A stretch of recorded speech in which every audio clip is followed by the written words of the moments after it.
තෙරුවන් සරණයි පින්වත් ඔබ හැම දෙනාටම. සුපින්වත් ඔබගේ ජීවිතයට සද්ධර්මය sannivedanaya කරන ජාතියේ බොදු නාලිකාව බෞද්ධ රූපවාහිනිය මහනුවර ප්‍රාදේශීය මධ්‍යස්ථානයේ සිට පටිගත කරමින් ඔබ වෙත sannivedanaya කරන මේ පැයට නියමිත දායකත්ව සද්ධර්ම දේශනාව මෙලෙසින් ආරම්භ කරන්නේ. දේශනාව වෙනුවෙන් වැඩම කොට වැඩහිඳින ගෞරවනීය ස්වාමින් වහන්සේ පූජනීය නීතියගම චන්දිම ගෞරවනීය පින්වත් ස්වාමින් වහන්සේ අපි හැම දෙනාම පළමුවෙන් සාදු නාද නංවා নমස්කාර පූරකව පිළිගනිමු. සාදු සාදු සාදු. දේශනාව වෙනුවෙන් අද දවසේ පින්බර දායකත්වයේ ලබා දෙමින් කටයුතු කරන්නේ විශ්‍රාමලත් බැංකු නිලධාරී බී.එන්. කුලතුංග මහත්මයා, විශ්‍රාමලත් පාඨශාලාචාරිණී සීතා කුලතුංග මහත්මිය ප්‍රධාන පවුලේ පින්වත් දූ දරුවන්, මුණුබුරු මිනිබිරියන් ප්‍රධාන පවුලේ පින්වත් පිරිස එකමුතු වෙන්. ගෞරවනීය පින්වත් ස්වාමීන් වහන්සේට අපි හැමදෙනාම নমස්කාර පූරකව ආරාධනා කර සිටිමු. මෙතෙන් සිට උතුම් වූ සද්ධර්ම දේශනාව පවත්වන්නට. අවසරයි අපේ හාමුදුරුවනේ. සාදු සාදු සාදු. සමන්ත චක්කවාලේසු අත්තරා ගච්ඡන්තු දේවතා සද්ධම්මං මුනි රාජස් සුනන්තු සග්ග මොක්ඛදං ධම්ම ශ්‍රවණ කාලෝ අයං බදන්තා ධම්ම ශ්‍රවණ කාලෝ අයං බදන්තා සද්ධම්ම ශ්‍රවණ කාලෝ අයං බදන්තා. නමෝ තස්ස භගවතු අරහතු සම්මා සම්බුද්දස්ස. නමෝ තස්ස භගවතු අරහතු සම්මා සම්බුද්දස්ස. නමෝ තස්ස භගවතු අරහතු සම්මා සම්බුද්දස්ස. පංචමේ භික්ඛවේ නීවරණා අනන්ධකරණා අචක්ඛුකරණා අඥානකරණා පඤ්ඤා නිරෝධිකා විඝාතපක්ඛියා අනිබ්බාන සංවත්තතිකා කතමේ පංච. අනන්ධකරණං අචක්ඛුකරණං අඤ්ඤාකරණං නිබ්බාන සංවත්තතිකං. සාදු සාදු සාදු. ඒ භාග්‍යවත් ලෝතුරා තථාගත සම්මා සම්බුදු බුදුරජාණන් වහන්සේට අපි හැම දෙනාගේම নমස්කාරය වේවා. ධර්ම ශ්‍රවණාබිලාෂී කාරුණික පින්වත්නි, පින්වතියනි, ඊ타මත්ම සත්පුරුෂ භාවයෙන් මේ පින්කම සඳහා තමන්ගේ පූර්ණ දායකත්වයේගෙන කටයුතු කරන්නට යෙදෙන විශ්‍රාමලත් පාඨශාලාචාරිණී සීතා කුලතුංග පින්වන්ත මෑණියන් විසින් මේ පින්කමෙහි දායකත්වයේගෙන කටයුතු කරනවා. එතුමියට නිදුක් නිරෝගී සුවපත් භාවයේ චිරජීවනය ලැබේවා යන සත්පුරුෂ සාදු සිතින් අපි ආශිර්වාද කරනවා. පින්වත්නි, අපි මෙතෙන් පටන් ධර්ම ශ්‍රවණය සිද්ධ කරලා ඒ පින්වන්ත මෑණියන්ගේ අරමුණු සිහිපත් කරලා පින් අනුමෝදන් කරන්නට බලාපොරොත්තු වෙනවා. මෙතෙන් පටන් අපේ ලෝතුරා බුදුරජාණන් වහන්සේගේ ධර්මය ශ්‍රවණය කරමු. මේ උතුම් ධර්මය ඉක්මන් කලක උතුම් නිර්වාණ අවබෝධය සඳහා නිවන් දොරටුවක් බවටම පත් වේවා යන සාදු සිත ප්‍රාර්ථනාවෙන්. පින්වතුනි, ඔබ බොහෝසෙයින් බණ අහනවා. විවිධ පින් දහම් කරගන්නවා. එතකොට ඔබට හිතෙන්න පුළුවන් එක වෙලාවකට මේ සියල්ලම අනිත්‍යයි නේද? දුකයි නේද? අනාත්මයි නේද කියලා. හැබැයි මේ දේශනාව අහලා ඉවර වෙන්න පෙර ආතුව, නිමා වෙන්න පෙර ආතුව එහෙම හිතුණට දේශනා ඉවර වෙලා ටික දවසක් යනකොට ආපහු භෞතික ලෝකයේ තියෙන බොහෝ දේවල් වලට ඔබ බැඳෙනවා. ආපහු ඇලෙනවා, ආපහු ගැටෙනවා. ඒ වෙන්න හේතුව තමයි අපි කෙලෙස් ධර්මයෝ තදංග වශයෙන් යටපත් කර ගන්නවා, සමුච්ඡේද වශයෙන් ප්‍රහාණය කරගෙන නැතිකම නිසා. අනේ කාරණාව නිසා සසර බය දකින්න පුරුදු වෙන්න. තදංග වශයෙන් යටපත් වුණාට සමුච්ඡේද වශයෙන් ප්‍රහාණයටපත් නොවන තෙක් අපට පින්වත්නි කියන්න බෑ දැන් නම් සසර නිමාවටපත් වුණා කියලා. ඒට හේතුව තමයි මේ නීවරණ ධර්මයන් වලින් අපිව වහගෙන ඉන්නවා. ඒ නීවරණ ධර්මයන් නිසා සසර දික් වෙන තැන් තියෙනවා. දික් සම්පූර්ණයෙන්ම සසර නිවන දික් වෙනවා. බුදුරජාණන් වහන්සේ නීවරණ අන්ධකාර සූත්‍රයේදී අන්ධකරණ සූත්‍ර දේශනාවේදී අපට විස්තර කරන්නට යෙදුණු ධර්ම පරයයක් තමයි අපි ඉගෙන ගන්නෙ. මොකද්ද මේ ධර්ම පරයයි බුදුහාමුදුරු විස්තර කරන්නේ? පංචමේ භික්කවේ නීවරණ අනන්ධකරණ අචක්කු කරණ අඥාන කරණ පඤ්ඤා නිරෝධිකා විඝාතපක්ඛයා අනිම්භාන සංවත්තතිකා. මම හිතන්නේ බුදුරජාණන් වහන්සේ තරම් අපි ගැන හිතපු කෙනෙක් ලෝකෙ වෙන කොහෙවත් නැහැ. බුදුරජාණන් වහන්සේට పూర్වයේ හිටපු ශාස්ත්‍රූවරු දුක කියන එක දැනගත්තට දුකට හේතුව දැනගත්තේ නැහැ. බුදුරජාණන් වහන්සේ අගක් මුලක් පරක් තෙරක් ඉක්මවා ගොස් මේ ධර්ම පරයය අපට දේශනා කළා තේරුම් ගන්න පහසු විදිහට. ඒ නිසා පින්වත්නි මේ බුදුහාමුදුරු හැර අපට වෙන කවුද පිහිටට ඉන්නේ, පිළිසරණට ඉන්නේ?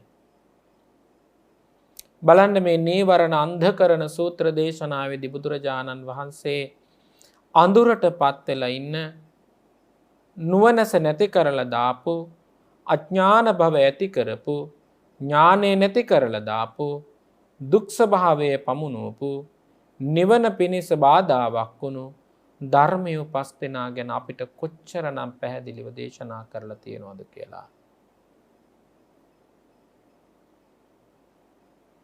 පින්වත්නි ඇස්පේන් නැති වුණොත් ගමන යන්න බෑ.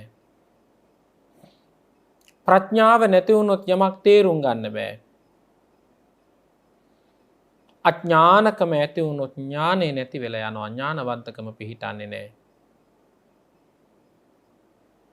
ඔබ හිතලා බලන්න එහෙනම් පංචමේ භික්කවේ මහණෙනි පංචමේ කරුණු පහක් තියෙනවා.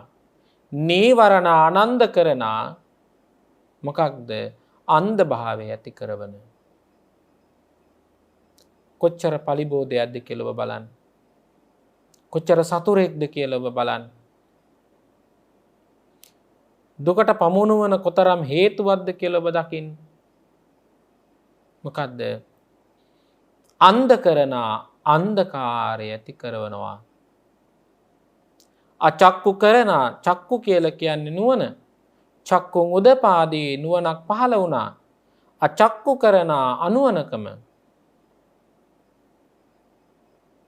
ධම්සප්පවතුම් සූත්‍ර දේශනාවේදී අපි ඉගෙන ගත්තේ බුදුහාමුදුරෝ දේශනා කළේ මහණෙනි චක්කුන් උදපාදී ඥානං උදපාදී. මෙතන තියෙන්නේ පින්වත්නි අචක්කු කරන. අතන තියෙන්නේ චක්කුන් උදපාදී. මහණෙනි මට නුවණැස පහළ වුණා.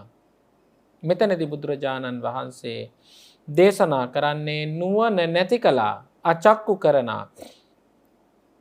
අතන තියෙන්නේ ඥානං උදපාදී මෙතන පැහැදිලි කරන්නේ අඥාන කරන. අතන තිබුණේ ඥානං උදපාදී. මහණනේ මට ඥානය පහළ වුණා. මෙතන තියෙන්නේ අඥාන කරන අනුවනකම අඥානකම ඇති කරවන. ඊළඟට පඤ්ඤා නිරෝධිකා ප්‍රඥාව නැති කරපු ප්‍රඥාව දුරු කරපු ප්‍රඥාව විනාශ කරපු විඝාතපක්ඛයා දුක්පාක්ෂිත වෙච්චි දුකට පමුණු කරපු කතමේ පංච මොකක්ද මේ නීවරණ පහ. දැන් එහෙනම් පින්වත්නි නීවරණයන් නිසා තමයි මොකක්ද තියෙන්නේ? නීවරණයන් නිසා අන්ධකාරය නැත්තම් අන්ධයෙක් වෙනවා. නීවරණය නිසා නුවණ නැති වෙලා යනවා. නීවරණය නිසා ඥානයකම ඇති වෙනවා. නීවරණය නිසා ප්‍රඥාව නැති වෙනවා. නීවරණය නිසා දුකට පමුණුවනවා. මොකක්ද මේ නීවරණ පහ? කාමච්ඡන්ද නීවරණං භික්කවේ අනන්දකරණං අචක්කුකරණං අඥානකරණං පඤ්ඤා නිරෝධිකං විඝාතපක්ඛයං අනිබ්බාන සංවත්තතිකං. මහණෙනි කාමච්ඡන්දේ නම් නීවරණය කාමච්ඡන්දේ නම් නීවරණය බොහොඳට මතක තියාගන්න පින්වත්නි. පළවෙනි නීවරණය තමයි පළවෙනි අන්ධකාරය ඇති කරන කාරණාව තමයි පළවෙනි නුවණැස නැති කරන කාරණාව තමයි පළවෙනි අඥානකම ඇති කරන කාරණාව තමයි පළවෙනි ප්‍රඥාව නැති කරන කාරණාව තමයි පළවෙනි දුකට පමුණුවන කාරණාව තමයි කුමක්ද? කාමච්ඡන්දේ නම් මෙච්ච නීවරණය. පින්වත්නි අද අපි කතා කරන්නේ ඔබට දේශනා කරන්නේ පැහැදිලි කරන්නේ ඔන්න ඔය කාමච්ඡන්ද නම් වූ නීවරණ ධර්මය ගැන. සතිසක් බෝධිපාක්ෂිත ධර්මයන් තුල පින්වත්නි සතර සතිපට්ඨාන ධර්මයේ ධම්මානුපස්සනාවේ නීවරණ සම්මර්ෂණය කියන කොටසට තමයි මෙන්න මේ කාමච්ඡන්ද නීවරණ කියන ධර්මපරයයයි ඇති වෙන්නේ. එහෙනම් අනුවනකම ඇති කරවනවා නම් කාමච්ඡන්දයෙන් අනුවනකම ඇති කරවනවා නම් කාමච්ඡන්දයෙන් ප්‍රඥාව දුරු කරවනවා නම් කාමච්ඡන්දයෙන් දුකට පමුණුවනවා නම් කාමච්ඡන්දයෙන් කාමච්ඡන්ද යන්න කුමක්ද යන්න දැනගන්න ඕන. කාමච්ඡන්ද යනු කුමක්ද? කාමච්ඡන්ද යනු කුමක්ද? කාමච්ඡන්දයට හේතුව මොකක්ද? කාමච්ඡන්දේ නැති කරන්නේ කොහොමද? කාමච්ඡන්දේ නැති කරන මාර්ගය කුමක්ද කියන ධර්මපරයය අද අපි දේශනාව ඉගෙන ගන්නවා. පින්වතුනි කාමච්ඡන්දේ කියන්නේ මෙන්න මේකට ඒක දැනගන්න ඕන කියන මොකද්ද? මහණෙනි චක්කු සෝත ගාන જીවහා කාය පහයි. ඒවට කියනවා පින්වත්නි පංචේන්ද්‍රයන් කියලා. ඔබ තේරුම් ගන්න මනස නම් මේකට වැටෙන්නේ නැහැ. මනස මේකට වැටෙන්නේ චක්කු ඇස පිනවන තෙක් ගොඩ නැගෙනවා කාමච්ඡන්ද. ඇස පිනවන්න රූප යොදා ගන්නවා. රූප නිසා ඇතිවෙන කැමැත්තෙන් කාමච්ඡන්ද අකුසල ක්ලේශය නැත්නම් නීවරණය ඇති වෙනවා.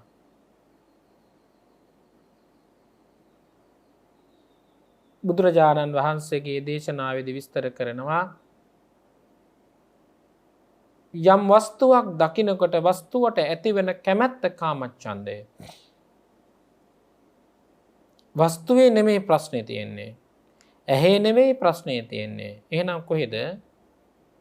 ඒ අරමුණ අල්ලා ගැනීම තුල ඇතිවෙන ඡන්දය තුල ඇතිවෙන කැමැත්ත තුල තමයි කාමච්ඡන්දය දියුණු වෙන්නේ. මේ වටාපතේ නෙවෙයි ප්‍රශ්නේ, මේ දකින ඇහි නෙවෙයි ප්‍රශ්නේ, වටාපත දැනගත් ඇහෙන් ගොඩනගාගත් මමත්වය මමායනය නිසා ඇති වුණු දේ තමයි කාමච්ඡන්දය. ඒ විදිහට පින්වත්නි බුදුරජාණන් වහන්සේ විස්තර කරනවා රූප, ගෙවල්, දොරවල්, යාන, වාහන, ඉඩකඩම්, වස්තු මේ සියල්ල මොනවද? ඒවට කියන පින්වත්නි වස්තුන් කියලා. වටිනාකමක් තියෙන දේවල්, වටින දේවල්. එහෙනම් වටිනාකමක් තියෙන වටින දේවල් බාහිර ලෝකයේ තියෙන ඒවට කියනවා පින්වත්නි වස්තුකාම කියලා. බලන්න කාමච්ඡන්දය අන්ධකාරය ඇති කරනවා, ප්‍රඥාව නැති කරනවා, අනුවණකම ඇති කරනවා, නුවණ නැති කරනවා. මොකක්ද කාමච්ඡන්දය? එහෙනම් කාමච්ඡන්දය කියන්නේ මොකක්ද? ප්‍රධාන කොටස් දෙකයි. එකක් කියනවා වස්තුකාම. ලෝභය නිසා ආහාර පාන වස්ත්‍රාභරණ මිල මුදල් යාන වාහන ආදී තදින් ඇති වෙන යම් කැමැත්තක් වෙනවා නම් ඒක කාමච්ඡන්දය නිසා ඇති වෙන දෙයක්. සතුට උපද්දවන ප්‍රිය උපද්දවන පුජ්‍යලයක් දැකලා ඒ පුජ්‍යලයා කෙරෙහි ඇරීමක් ඇති වෙනවා. ඒකත් කාමච්ඡන්දය.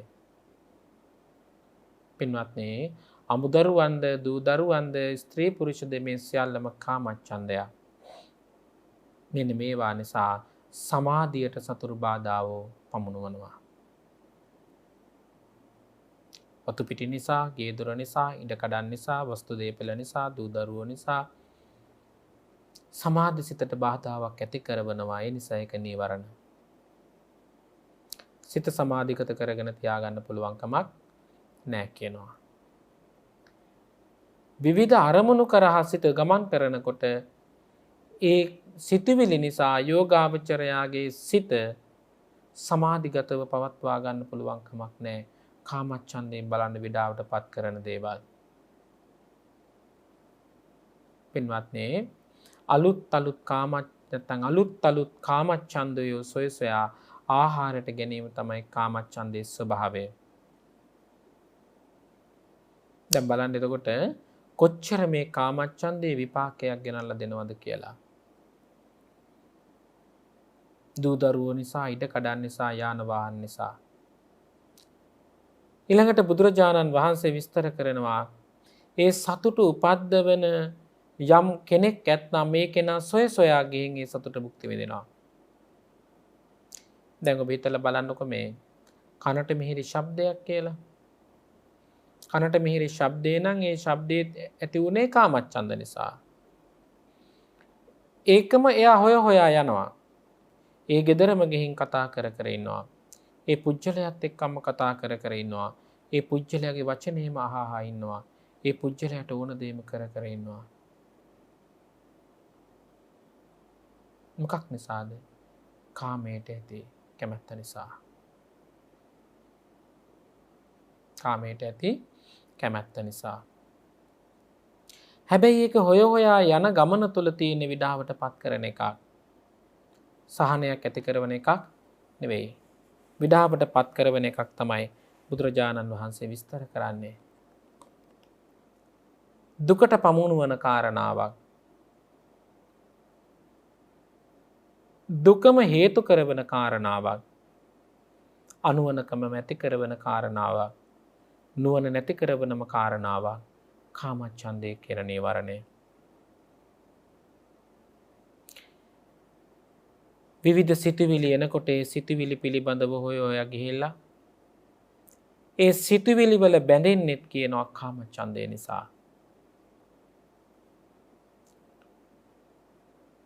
මේක කොච්චරනම් විඩාවකට පත් කරවන කාරණාවක්ද කියලා පින්වත්නි පෙළ දහමේ උගන්වනවා. තමන්ගේ ජීවිතයේ දුෂ්කරතාවයට පමුණුවන ධර්ම කාරණාවක්. ඒ නිසා තමයි නිවන් අවබෝධ කරගන්න යන යෝගාවචරයාට භාවනානුයෝගියාට භාග්‍යවතුන් වහන්සේ විස්තර කරේ අල්පේච්ඡතාවය සතුට උපද්දවන කාරණාවක් කියලා.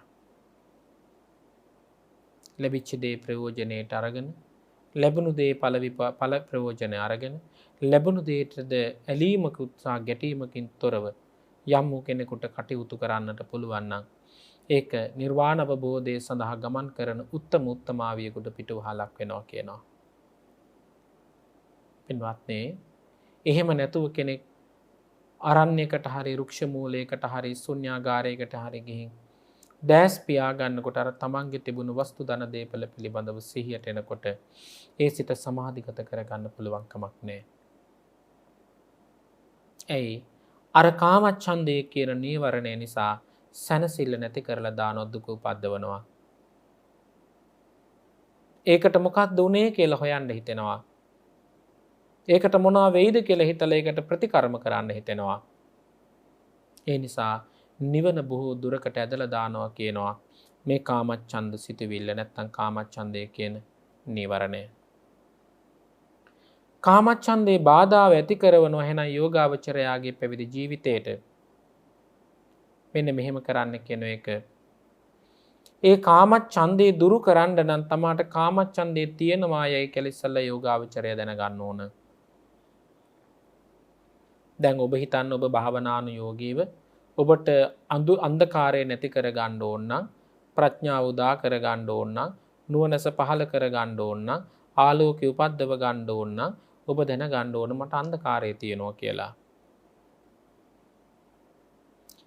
ඉස්සල්ලාම දැනගන්න ඕන කාමච්ඡන්දේ කියන නීවරණය Tamanට තියෙනවාය කියලා. ඒ කාමච්ඡන්දේ කියන නීවරණය Tamanට තියෙනවා කියලා දැනගත්තට පස්සේ කාමච්ඡන්දේ නැමැති නීවරණය ප්‍රහාණය කරන්න පුළුවන්. මෙහෙමත් පුළුවන් පින්වත්නි කෙනෙකුට කාමච්ඡන්දේ දැන් කියන්නේ කෙනෙක් කියන්න පුළුවන් අනේ මට මේ ධන දේපල පිළිබඳ වෙච්ච ආසාවක් නැහැ. මට මේ දරුවෝ පිළිබඳ වෙච්ච බැඳීමක් නැහැ. ස්වාමියා පිළිබඳව බැඳීමක් නැහැ. මේ ගේ දොර ඉඩ කඩම් පිළිබඳව මට ඇලීමක් ගැලීමක් නැහැ. මම මේ කරනවා නමුත් මම දන්නවා මම යන්න ඉන්නේ කියලා. නමුත් ඔහුගේ සිත දන්නවා ඔහු මේ වස්තුවට සම්පතට කොච්චර බැඳිලාද ඉන්නේ කියලා.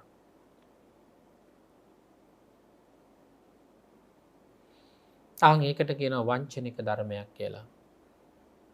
කාමච්ඡන්දේ කියන නීවරණ ධර්මයේ වංචනික ධර්මයක් විදිහට සිත ඇතුළේ දිනු වෙන්නත් පුළුවන්. බාහිර ලෝකයේ කෙනෙකුට කියනවා නෑ මම එහෙම මට වස්තුකාමයේ පිළිබඳව ක්ලේශකාමයේ පිළිබඳව එහෙම මගේ තැකීමක් නෑ කවුරු මොනම කිව්වත් මට ඒ සියල්ලම මේ නැති වුණාට දුකක් නෑ කියලා කෙනෙක් කියන්න පුළුවන්. ඒක වංචනිකයි. බලන්න මේ කාමච්ඡන්දේ කියන නීවරණ ධර්මයේ ප්‍රහාණය කරගෙන ප්‍රඥාව නැමැති ආලෝකය නැත්නම් නුවණ නැමැති ආලෝකය උපද්දව ගන්න අඥානකම දුරු කර ගන්න තමන් ඉස්සලා දැන ගන්න ඕන මට කාමච්ඡන්දේ කියන සිතුවිල්ල තියෙනවා කියලා. ඊළඟට තමන් දැන ගන්න ඕන මේ කාමච්ඡන්දය කියන නීවරණය ප්‍රහාණය කර ගන්න තමන් ළඟ වීරිය තියෙන්න ඕන. දැන් බලන්න කාමච්ඡන්දය කියන්නේ මොකද්ද? කාමච්ඡන්දය කියලා කියන්නේ අන්ධභාවය ඇති කරන නුවණ නැති කරන අඥානවන්තකම ඇති කරන ප්‍රඥාව නැති කරන දුකට පමුණුවන කාරණාවක්. මොන වගේන්ද එහෙම වෙන්නේ? එක්කෝ වස්තුකාමයේ නිසා නැත්නම් ක්ලේශකාමයේ නිසා. එහෙනම් මොකද්ද වෙන්න ඕන? වස්තුකාමයේ කුමක්ද ක්ලේශකාමයේ කුමක්ද කියලා දැනගන්න ඕන. දැනගෙන තමන්ට වස්තුකාමයේ තියෙනවා කියන නීවරණ ධර්මයේ තමන්ට තියෙනවා කියන එක තමන් අවංකව දැනගන්නත් ඕන. තමන්ට අවංකව ඒක දැනගෙන තමන් එය ප්‍රහාණය කරන්නට වීරිය ඇති කෙනෙක් වෙන්න ඕන. ඇයි? ඒ වීරිය සිත් ඇති කරගන්නේ තමාට මෙය නිවනට බාධාවක් පමුණුවනවා කියන කාරණාව තමන් දන්න නිසා. නිවනට බාධාවක් පමුණුවනවා කාමච්ඡන්දේ නිසා කියලා තමන් නිතර නිතර දන්නවා. එහෙනම් මොකද්ද කරන්නේ? නිතර නිතර නූපදනා බව කාමච්ඡන්දේ උපදින්නේ නැති බව දැනගන්න තරමට කාමච්ඡන්දේ ප්‍රහාණය කරන්න ඕන.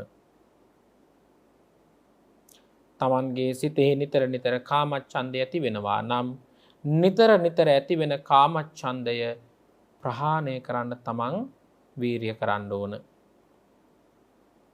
පින්වත්නි බුදුරජාණන් වහන්සේ මතක් කරනවා කාමච්ඡන්දය ප්‍රහාණය කරන්නට මෙන්න මේ දේ කළ යුතුයි කියලා. මොකද්ද? අත්ති භික්කවේ සුබ නිමිත්තං තත් අයෝනිසෝ මනසිකාර බහුලීකාරෝ අයමාහාරෝ අනුප්පන්නස්සවා කාමච්ඡන්දස්ස උපාදාය උප්පන්නස්සවා කාමච්ඡන්දස්ස බිහියෝ භාවාය වේපුල්ලාය. ඔබ හිතලා බලන්න මේ වගේ කෙනෙක් කවුද කියලා දෙන්නේ කියලා. කාමච්ඡන්දය කියන අකුසල චෛතසිකය තමන්ගේ සිතෙහි නිතර නිතර මෙනෙහි කරනවා නම් ඒ කාමච්ඡන්ද සිතුවිල්ල සිතේ හට ගන්නවා. අත්ති භික්කවේ සුබ නිමිත්තං කාමච්ඡන්දය සුබ නිමිත්තක් ලෙස යම් වූ කෙනෙක් මෙනෙහි කරනවා නම් සිහි කර ගන්නවා නම් ප්‍රගුණ කරනවා නම් ඒ සිතුවිල්ලටම අදාළ කාමච්ඡන්දය උපදිනවා. දැන් ඔබ මෙහෙම හිතන්නකෝ. මල් වත්තකට ගියාම ඔය ඇත්තෝ ලස්සන මල් ගහක් ළඟට ගිහින් අතේ තියෙන ජංගම දුරකථනයකින් හරි ඒක ඡායාරූපයක් අරගන්නවා. එහෙම නැත්නම් ඒ මල් ගහ ගාව වාඩි වෙලා ඒ මල් පෙත්තෙන් පෙත්ත අතගගා මල් කොලෙන් කොලේ අතගගා දැන් මේ මලම ස්මරණය කරන්න ඔබට මොකද උපදින්නේ?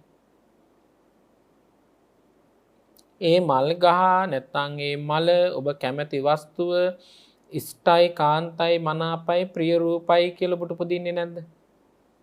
ඒකයි මේ බුදුරජාණන් වහන්සේ විස්තර කරන්නේ. කාමච්ඡන්ද සිතුවිල්ලෙහි ආදීනව නොදැක යම් වූ කෙනෙක් කාමච්ඡන්ද සිතුවිල්ල නැවත නැවත ස්මරණය කරනවා නම් නැවත නැවත මෙනෙහි කරනවා නම් නැවත නැවත ප්‍රගුණ කරනවා නම් ඒ කාමච්ඡන්ද සිතුවිල්ල ඉෂ්ඨකාන්ත මනාප ප්‍රියවඩන කාරණාවක් ලෙස තමන්ට ගන්න පුළුවන් නම් මමය මගේය මගේ ආත්මය කියන ආත්ම සංඥාව තුලත් ඒක දකින්න පුළුවන් නම් දකිනවා නම් පින්වත්නි කාමච්ඡන්දේ තව තවත් දියුණු වෙනවා. ඔබෙන් ඔබ ප්‍රශ්න අහලා බලන්න එහෙම නෙමේද උනේ? දරුවෙක් උනත් කමක් නැහැ. එක දවසක දැන් දරුවා ගැබේ මරනකොට ටිකක් අම්මලා අඬනවා. ඉතින් ඒ ගැබ ඒ වෙලාවෙදිම රෝහලේ හෝ ආදාහන කරලා ගෙදර එනවා. හැබැයි අවුරුදු 10ක් 15ක් විතර දරුවා ස්නේහවන්තව හිටියෝ. ඒ දේ හදාගෙන ගෙදර ගෙනල්ලා දින ගණනාවක් තියාගෙන මේ ඡායාරූපයක් ලොකු කරලා එක බිත්තියේ ගහගෙන වාර්ෂිකව දම්පැන් දීගෙන මේ කොම කරගෙන යන මොකක් නිසාද? අර රූපේට තිබුණු බැඳීමේ තියෙන ස්වභාවය බලන්න. කාන්තා රූපයකට පිරිමි කෙනෙක් ඇලුනත් පිරිමි රූපයකට කාන්තා කෙනෙක් ඇලුනත් ඒත් ඒ විදියමයි.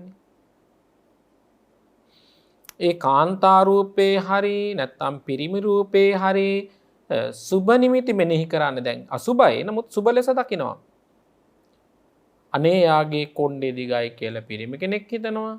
එයාගේ මුහුණ සම්පූර්ණ වැහෙන්න රවුල තියෙනවා කියලා තව ගැහණු කෙනෙක් හිතනවා. එයා කඩවසම් කියලා ගැහණු කෙනෙක් හිතනවා. කාන්තාව පංච කල්යාණකින් යුක්තයි කියලා දෙන්නට දෙන්නා කාමච්ඡන්ද කියන සිතුවිල්ල ඇතිව ඒ අසුභය ඇති රූපයෙහි සුබ නිමිත්ත මෙනෙහි කරන්න වෙන්නේ අර කාමච්ඡන්ද කියන සිතුවිල්ල දියුණු වෙන එකමයි.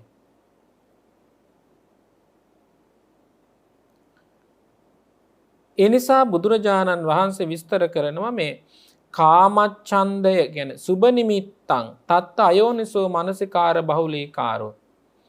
ඒ කාමච්ඡන්ද කියන සිතුවිල්ල යෝනිසෝ මනසිකාරය තුළ පිහිටලා දකින කෙනෙක් හිටියොත් ඒ යෝනිසෝ මනසිකාරයෙන් දකින කෙනා නම් ඒ කාමච්ඡන්දය කියන සිතුවිල්ල තුළ තියෙන්නේ දුකක්ය අසුභයක්ය අස්ථීර දෙයක්ය කියන යථාර්ථය දකිනව යෝනිසෝ මනසිකාරයෙන් ඒ රූපේ දකින කෙනා.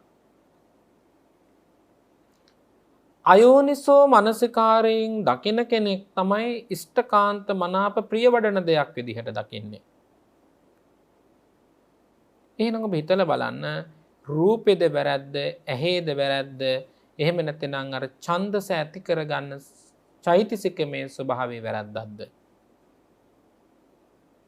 ඒ නිසා බුදුරජාණන් වහන්සේ මතක් කරනවා මේ නිවන වහලා දාන අනුවණකම ඇති කරවන අන්ධකාරයට පමුණුවන ප්‍රඥාව නැති කරන දුක් ස්වභාවයට පමුණුවන නීවරණය ප්‍රහාණය කළ යුතු දෙයක්. ඉවත් කළ යුතු දෙයක්. අන්න ඉවත් කිරීමේ මාර්ගය, ඉවත් කිරීමේ ප්‍රතිපත්තිය, ඉවත් කිරීමේ ක්‍රමය බුදුරජාණන් වහන්සේ විස්තර කරනවා. මොකද්ද? අසුබ නිමිත්තං. මහණෙනි, ඒ දකින්න ඕන අසුබ නිමිත්තක් හැටියට කියනවා. පින්වත්නි, ඔබ හිතලා බලන්න ඔබේ ජීවිතයෙහි ස්ත්‍රී රූපයක ආස්වාදයක් වින්දොත් ඒ ස්ත්‍රී රූපයෙහි ආදීනව රාශියක් තියෙන බව සිහි කරන්න නම් යෝනිසෝ මනසිකාරයෙම තියෙන්න ඕන. මොකද්ද ආදීනව? අනිත්‍යයි, දුක්ඛයි, අනාත්මයි. ඒ ස්ත්‍රී රූපය තුළ නිත්‍ය සුඛ ආත්ම වශයෙන් යමක් ගන්න පුළුවන් කමක් නැහැ. ඒ නිසා යම් ස්ත්‍රී රූපයක් කෙරෙහි හරි බාහිර යම් වස්තුවක් පිළිබඳව හරි වස්තුවක්, දැන් කාමය කියලා කිව්වේ වස්තුන්ටනේ. එතකොට අර ඔබට කිට්ටු සහ යම් කාරණාවක් පැහැදිලි කරලා දෙන්න ගියාම නිසාවේ ස්ත්‍රී රූපය කියන එක මා උදාහරණයට ගත්තට බාහිරව තියෙන ඔය ගස්, වැල්, මල්, ගෙවල්, දොරවල්, වතු පිටි, ඉඩකඩම්, යාන වාහන මේ සියල්ලම අනිත්‍ය වූ ස්වභාවයෙන් යමෙකුට දකින්න පුළුවන් නම් ඒක තුල කාමච්ඡන්දය ඇති වෙන්නේ නැහැ. ඇති වෙන්නේ නැහැ කියලා කියන්නෙම නූපන් කාමච්ඡන්දයෝ ඉපදෙන්නේ නැහැ කියන එකයි. දැන් ඔබ හිතන්න, ඔබ නිතරම කාමච්ඡන්දේ නැත්තම් කාමයේහි ආදීනව දකින්න කෙනෙක් නම්, කාමයේ ආදීනව දකින්න කෙනෙකුට පින්වත්නි කාමෙහි තියෙන රසයක් පෙනෙන්නේ නැහැ. අත්තිබික්කවේ අසුබ නිමිත්තන් තත්ත යෝනිසෝ මනසිකාර බහුලීකාරෝ අයමාහාරෝ අනුප්පන්නස්සවා කාමච්ඡන්දස අනුපාදාය උප්පන්නස්සවා කාමච්ඡන්දස පහනාය න බියු භාවාය. අසුභය කියන නිමිත්ත, අසුභ කියලා කියන්නේ භාවනාවේ කමඨහන. අසුභ භාවනාව කියලා කියන්නේ. දැන් අසුභ භාවනාව තුළින් වෙන්නේ මේ නීවරණ ධර්මයන් ප්‍රහාණය වෙන එක හේතුවක්. එතකොට මේ අසුභ නිමිත්තක් බහුල වශයෙන් නේ බහුලීකාරෝ බහුල වශයෙන් යම් වූ කෙනෙක් ප්‍රගුණ කරනවා නම් යෝගාවචරයේ කාමච්ඡන්දේ උපදින්නේ නැහැ. දැන් පින්වත්නි, අපි එකින් එකට හිතලා බලන්න ඕන කාමච්ඡන්දේ උපදින්නේ කොයි විදියටද එහෙනම් කියලා. ඊළඟට උපන් කාමච්ඡන්දය අසුබ නිමිත්ත මෙනෙහි කරන කෙනාගෙන් දුර වෙලා යනවා. දැන් අතනදී මතක් කරේ බුදුරජාණන් වහන්සේ මේ කාමච්ඡන්ද සිතුවිල්ලක් පිළිබඳව නොහිතා සිටීම තුළ, අසුභය දැකීම තුළ අනාගතයේහි කාමච්ඡන්ද සිතුවිලි ඇති වෙන්නේ නැහැ. ඒක වළකිනවා. හැබැයි දැන් මේ වෙනකන් ඉපදිච්ච කාමච්ඡන්දයන් නම් ප්‍රහාණය කරන්න ඕන. මඩ බලක ඉදිරියේ තියෙන මඩ බලකදී මඩ තැවරෙනවා නම් ඔබ ඒ මඩ බල මැග අරගෙන යනවා. හැබැයි මීට පෙර මඩ බලකට වැටිලා ඔබගේ මඩ තැවරෙලා නම් ඔබ මඩ හොද ගන්න ඕන. එහෙනම් අන්න දැන් ඔබ විඳින අප විඳින මේ කාමච්ඡන්දේ නම් වූ නීවරණය ප්‍රහාණය කර ගන්න නම් බුදුරජාණන් වහන්සේ මතක් කරනවා අසුබ නිමිත්තන් තත්ත යෝනිසෝ මනසිකාර බහුලීකාරෝ. අසුබ නිමිත්තය බහුල වශයෙන් යෝනිසෝ මනසිකාරයෙන් දකින්න කියනවා. එතකොට ඉපදිලා තියෙන කාමච්ඡන්දය දුරු කරගන්න පුළුවන්ලු. දැන් ඔයත් මේක කරලා බලන්න ඕන. ඊළඟට කියන මොකද්ද? කාම ඡන්දයට හේතු වෙන අරමුණු වෙන රූපාදී අරමුණු කෙරෙහි අනිත්‍යතාවයෙන් දකින්න ඕනලු. ඒ යම් රූපයක් දැක්කොත් ඒ රූපය අනිත්‍යතාවයෙන් දකින්න ඕනලු. දැන් කොතරම් ප්‍රිය උපදවන රූපයක් වුණත් පින්වත්නි, ඒ ප්‍රිය උපදවන රූපය මේ මොහොතේදී ප්‍රිය උපදවනවා. හැබැයි ආය මොහොතකදී දුක උපදවනවා. සදාකාලිකව සුබ දෙයක් පිහිටන්නේ නැහැ.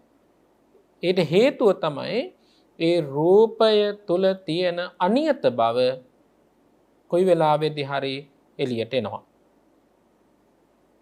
හැබැයි ඒක දකින්න පුළුවන් යෝනිසෝ මනසිකාරයෙන්ම පමණයි කියන බුදුරජාණන් වහන්සේ. දැන් අද අපි කතා කරන්නේ මේ කාමච්ඡන්දේ නම් වූ නීවරණය ප්‍රහාණය කරගන්න බුදුරජාණන් වහන්සේ උගන්වපු ක්‍රමය. එතකොට මේක එක් අතකින් බැලුවාම භාවනා කමඨහනක්. එතකොට මේ කමඨහන දියුණු කරගන්න බුදුහාමුදුරු විස්තර කරලා දුන්න නීවරණ අන්ධකරණ සූත්‍රයේ ගත කාරණාවේ පංච නීවරණ ධර්මයන් වල පළවෙනි නීවරණය සහ දෙවෙනි නීවරණය තමයි සාකච්ඡා කරන්නේ. එහෙනම් ඒ රූපය තුල බුදුරජාණන් වහන්සේ දකින්න කියන කොමක්ද දකින්න ඕන? අසුබය. මේකට හොඳ ලස්සන උදාහරණයක් තියෙනවා. මේ ඔබ අහලා තියෙනවා අර බුදුරජාණන් වහන්සේගේ කාලේ හිටපු මේ අඩ්ඩකාසි ගණිකාව ගැන. ඉතින් අඩ්ඩකාසි ගණිකාව ඉන්දියානු සමාජය තුළ රජවරු අතර, ඇමතිවරු අතර, ප්‍රාන්ත රජවරු අතර විශාල මුදලකට අලෙවි වෙච්ච කාන්තාවක්. ගණිකා වෘත්තියක් කරපු කාන්තාවක් අඩ්ඩකාසි කියලා කියන්නේ. එතකොට අඩ්ඩකාසි මිය පරලොව ගියාට පස්සේ බුදුරජාණන් වහන්සේ ඇගේ ශරීරය ගෙනල්ලා වෙන්දේසි කරනවා. වෙන්දේසි කරලා කියනවා කවුරු හරි කෙනෙක් ඉන්නවා නම් මේ කාන්තා රූපේ මිලට ගන්න කිව්වා. කිසිම කෙනෙක් ඉදිරිපත් උනේ නැහැ. ඒ ඉදිරිපත් නොඋනේ ඒ මිය ගියපු කලෙබරේ වටිනාකමක් නැති නිසා. එහෙනම් පින්වත්නි, අපේ නිවනට බාධාවක් පමුණුවන්නේ පවතින කාමච්ඡන්දය නිසා. වස්තුකාමය නිසා අන්ධකාරය ඇති කරවනවා.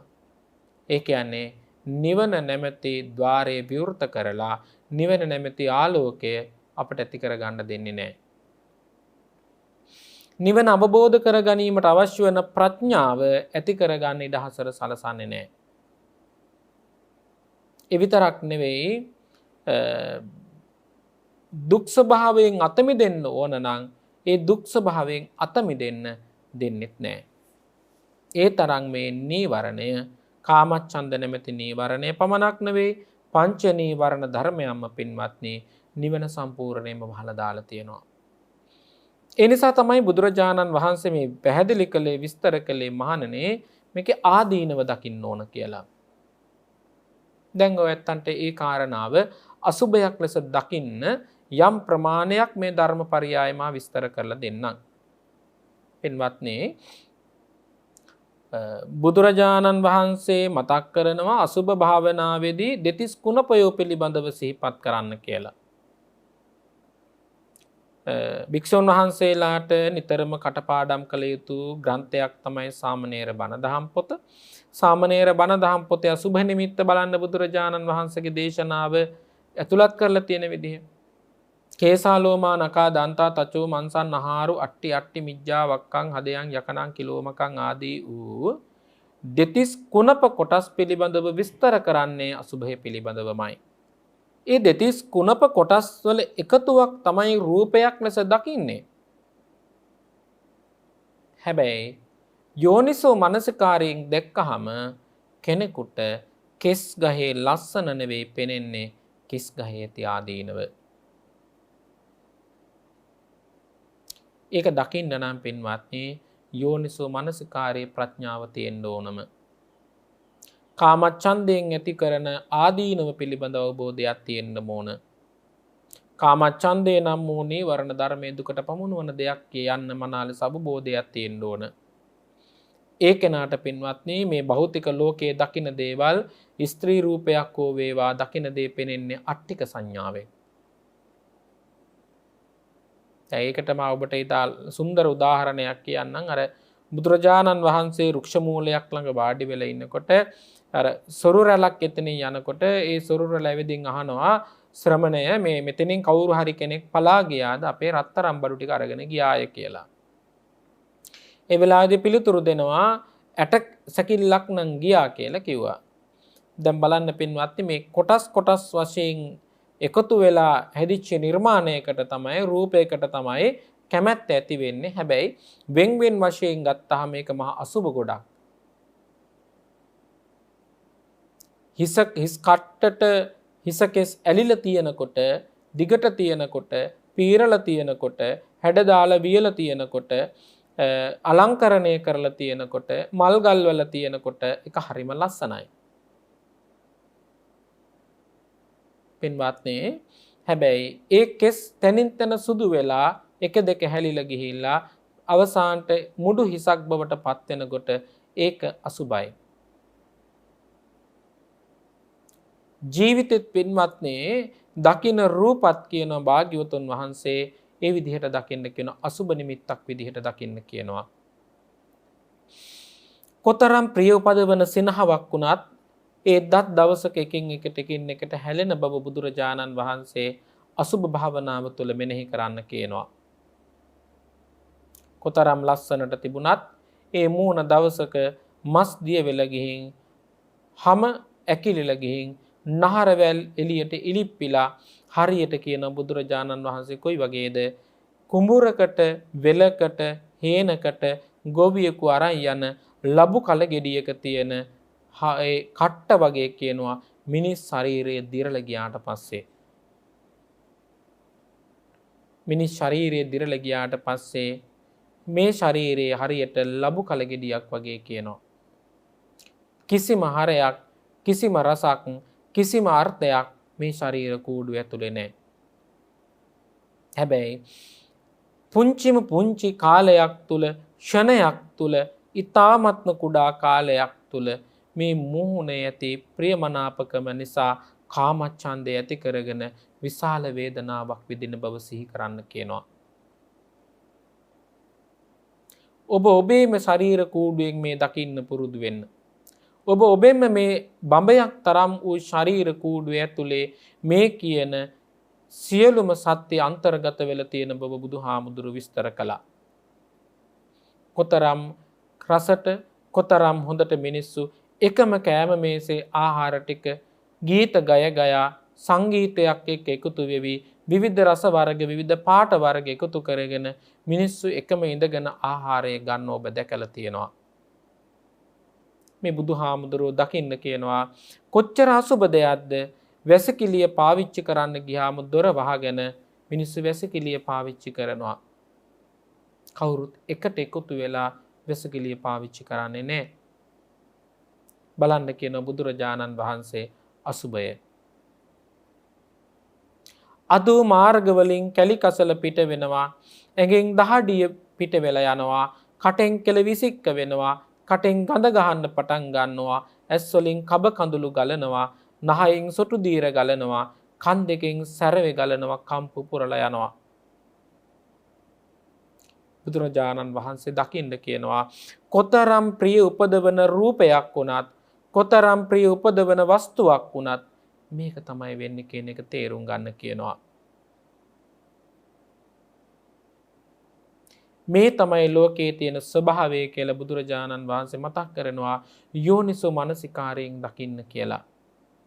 අයෝනිසෝ මනසිකාරය තුල දකින කෙනා පින්වත්නි නিত্য සුඛ ආත්ම වශයෙන් දැකලා කාමච්ඡන්දය කියන නීවරණ ධර්මයට වැහිලා යට වෙලා අහු වෙලා ඒ කෙනා සසර දීර්ඝ කර ගන්නව, අනුවණකම ඇති කර ගන්නවා. ඒ කියන්නේ මේ ගඳ ගහන දුග දහමන ශරීර කූඩුව නিত্য සුඛ ආත්ම වශයෙන් දකිනවා.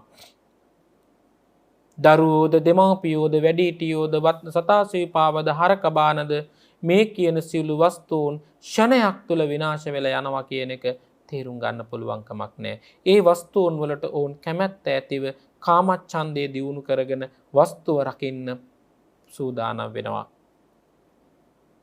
අවසානට පින්වත්නි වස්තු කාමයකින් යම් වූ කෙනෙක් දැඩිව එල්බගෙන ඉඳලා මිය පරලොව ගියොත් ඒ වස්තු සම්පත අතහැර ගන්න බැරිව ඒ තැන්වලම ප්‍රේතය වෙලා උපදිනවා.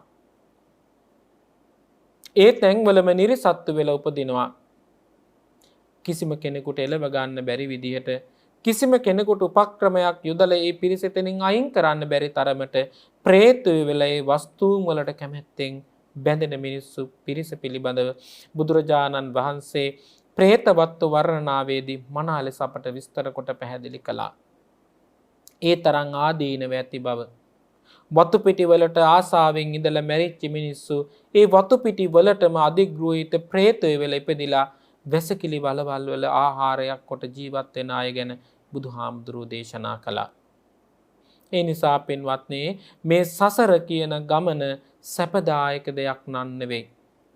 පුංචිම පුංචි දින ගණනාවකට ලැබුණු මේ ඇහැ, පුංචිම පුංචි දින ගණනාවකට ලැබුණු කන් දෙක, පුංචිම පුංචි කාලයකට ලැබුණු දිව, පුංචිම පුංචි කාලයකට ලැබුණු නාසය අපි කාමයෙන් පිනවන්න නෙවෙයි යොදාගත යුත්තේ කියන එකයි බුදුහාමුදුරුවෝ මතක් කළේ.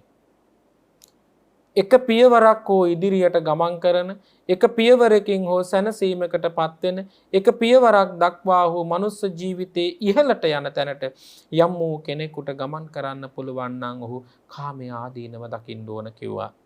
ඒ නිසා දවසකට සැරයක් හරි මොහොතක් හරි භාග්‍යවතුන් වහන්සේ සිහිපත් කළේ පින්වත්නි අසුභය ගැන දකින්නේ කියලා.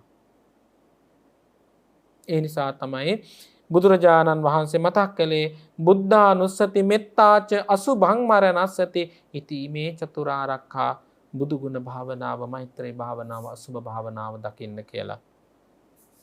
ඒ තරම් පින්වත්නි භෞතික සමාජයෙන්, භෞතික ලෝකයෙන් අත්මිදෙන්න, වස්තුකාමයෙන් අත්මිදෙන්න ඒ මොහොතදී නොවේ දෛනිකව සෑම මොහොතකදී උත්සාහ දරන්න ඕන කියන එක බුදුරජාණන් වහන්සේගේ දේශනාව. ඊළඟ නීවරණ ධර්මය ගැන පුංචි විස්තරයක් ඔබට පැහැදිලි කරන්න. ඔබ මෙය කාමච්ඡන්දය දුරු කරගන්න නම් කාමච්ඡන්දය ආදීනව දකින්න. නිස්සාර බව දකින්න. නිසරු බව දකින්න. දුක් උපද්දවන බව දකින්න. ඔබේ දරුවෝ කෙලබ ගොඩනගාගත්ත කාමච්ඡන්දය ඔබට සැපක් නෙමෙයි උපද්දුවේ. පුංචි කාලයකට සැපක් ඉපැද්දුවට දීර්ඝ කාලීන දුකක් ඔබේ ජීවිතයට කිට්ටු කළා.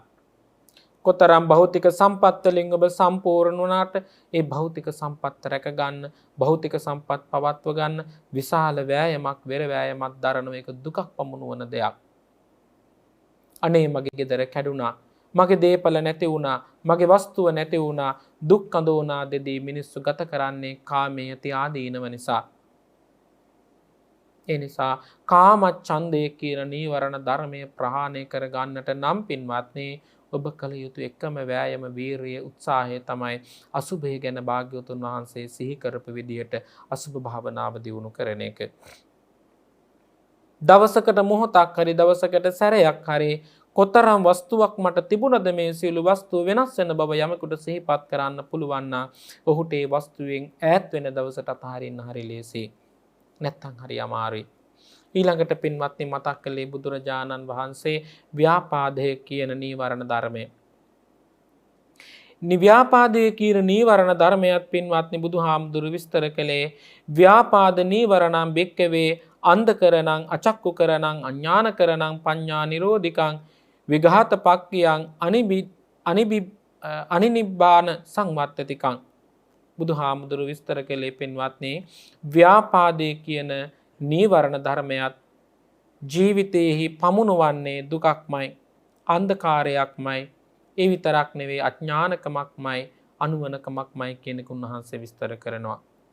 එහෙනම් අපි දැන් අද දැනගන්න ඕන මේ මොහොතේදී ව්‍යාපාදය කියන්නේ කොයි වගේ නීවරණ ධර්මයක්ද? පින්වත්නි ක්‍රෝධය, තරහව, චෛතසිකමය සිතේ ඇති කරන ගැටීමක් තමයි මූලික ලෙස හඳුන්වන්නේ ව්‍යාපාදය කියලා. තවත් කෙනෙක් පිළිබඳව නුරුස්සන ගතිය ව්‍යාපාදය කියලා බුදුරජාණන් වහන්සේ විස්තර කරනවා. ව්‍යාපාදය තුලත් කරන්නේ අන්ධකාරය ඇතු කරනවා. කෙනෙක් සමග දබර වුණා කියලා හිතන්න. කෙනෙක් සමග වචන හෝමාරුවක් වුණා කියලා හිතන්න.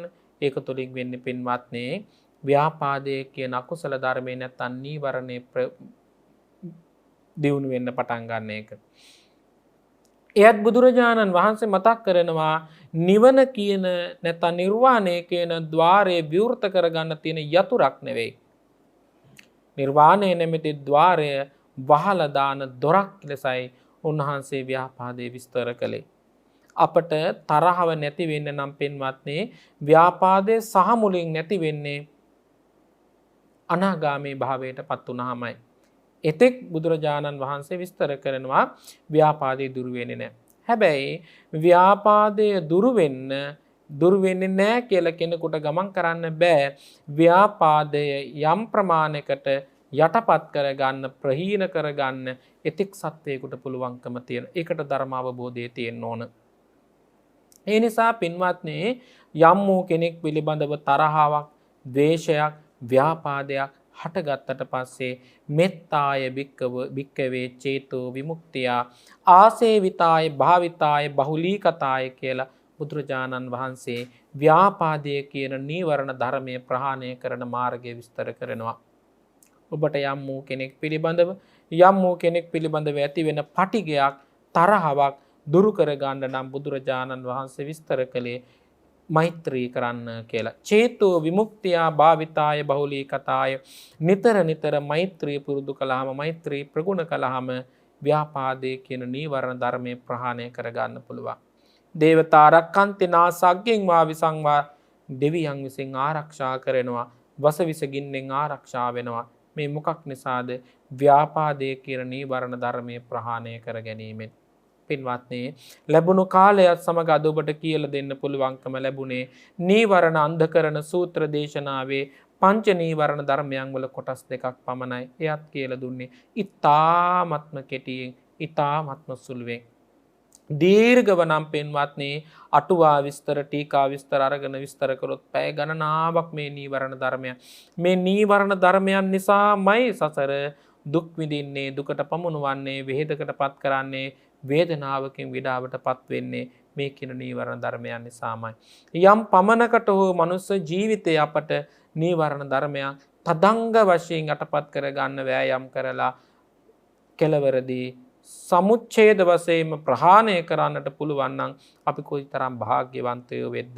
ඒ නිසා ඔබට ප්‍රාර්ථනා කරනවා කාමච්ඡන්ද සිතුවිලි, ව්‍යාපාද සිතුවිලි ලද මොහොතේදී අසුභය වඩන්න, මෛත්‍රී භාවනාව ප්‍රගුණ කරගන්න. මේ උතුම් ධර්මානුශාසනාව උපකාරයක් වේවා, නිවන් දොරටුවක් බවටම පත් වේවා යන සාදු සිතින් පින්වත්නි අපි ඔබට ආශිර්වාද කරනවා. අද මේ උතුම් සද්ධර්මානුශාසනාව මුළු ලෝකයටම විසිරුවා හරින්නට තම පුණ්‍යවන්ත දායකත්වයේ ගෙන කටයුතු කරන්නට යෙදුනේ පූජා පිටිය අංග 15 බටගල්ල සීතා කුලතුංග පින්වන්ත මෑණියන් විසින් පාඨශාලාචාර්යවරියක් වශයෙන් සේවය කරලා විශ්‍රාම අරගෙන මේ උතුම් පින්කම සඳහා කැප වෙන බව සිහිපත් කළා. 2019 නවවෙනි මාසයේ 6 වන දින පරලොව සැපත් වන්නට යෙදුණු බටගල්ල පූජා පිටියේ පදිංචි බේබිනෝනා වන ආදරණීය මෑණියන් වහන්සේට වර්ෂ 3ක් සම්පූර්ණ වීම නිමිත්තෙන් මේ උතුම් පුණ්‍යානුමෝදනාව සිද්ධ කරන්නට ධර්ම දේශනා පවත්වන බවයි සිහිපත් කරලා තියෙන්නේ.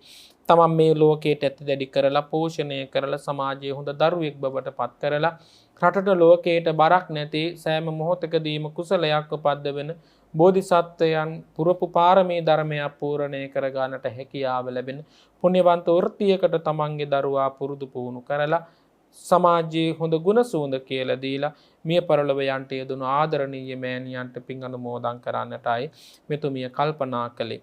අපි ප්‍රාර්ථනා කරනවා ධර්ම දානමය කුසලයෙන් මහා සංඝයා උදෙසා උපසත්කාර කිරීමේ කුසලයෙන් මිය පරලොව යන්ට යෙදුණු බේබිනෝන ආදරණීය මෑණියන්ට සංසාර දුකින් එතර වන්නට නිර්වාණ අවබෝධය සිද්ධ කරගන්න මේ කුසල් උපකාරයක් වේවා, පිහිටක් වේවා යන ප්‍රාර්ථනාවෙන් පින් අනුමෝදන් කරනවා.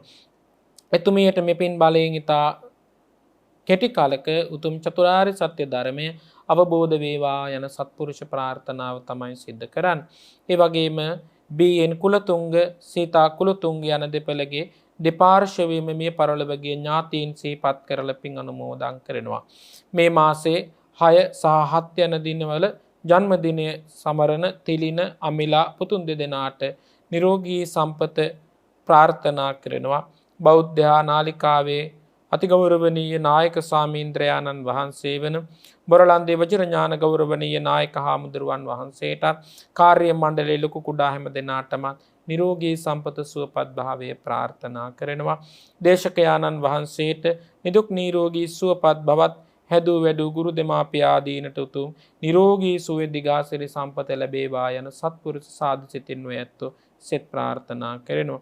ඒ වගේම පින්කමට දායකත්වයේ සලසන්නට යෙදුණු විශ්‍රාමලත් බැංකු නිලධාරිණී බීඑන් කුලතුංග මහත්මයා කුලතුංග විශ්‍රාමලත් පාඨශාලාචාර්යනී සීතා කුලතුංග ඇතුළු පවුලේ දූ දරු මුණුබුරු මිනිබිරි හැම දෙනාටම කායික මානසික චිත්ත නිරෝගීතාවයේ උදා වේ. එක්මන් කලක සිව්සස් දහමේ සැනසීම ලබන්නටම මේ කුසල ශක්තිය උපකාරයක්ම වේවා යන සාදු සිතින් ඒ පින්වත් පිරිස ආශිර්වාද කරනවා. ඉතින් ඔයයන්ට ආරාධනා කරනවා ධර්ම දේශනා පවත්වලා ගෙදර ඉඳගෙන සාදු නාද පවත්වනවටත් එහා ගිය පින්කමක් ඔබට කරන්න පුළුවන්.